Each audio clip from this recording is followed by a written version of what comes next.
আজকে বৃষ্টির ওয়েদার, তাই ভাবছি একটু কিছু করা যাক। এই যে মটরগুলো আমি রাতভর ধুয়ে ভিজিয়ে রেখেছিলাম, এইবার এগুলোকে চলো সিটি মেরে নেওয়া যাক। মটরটা আমি সেদ্ধ বসিয়ে নিয়েছি। এইদিকে আমি কুচিয়ে নিয়েছি কিছু পেঁয়াজ, কাঁচা লঙ্কা, আর নিয়ে নিয়েছি রসুন, আদা। এগুলোকে আমি ঘষে নেবো। কিছুটা আলু কুচিয়ে নিয়েছি আর কিছুটা নারকেল কোড়া।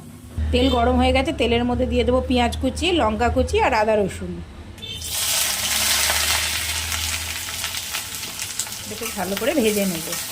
পেঁয়াজগুলো ভাজা হয়ে গেছে, এইবার দিয়ে দেবো কেটে রাখা আলুগুলো।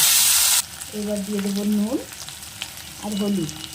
এবার আলুগুলোকে একটু ভেজে নেব।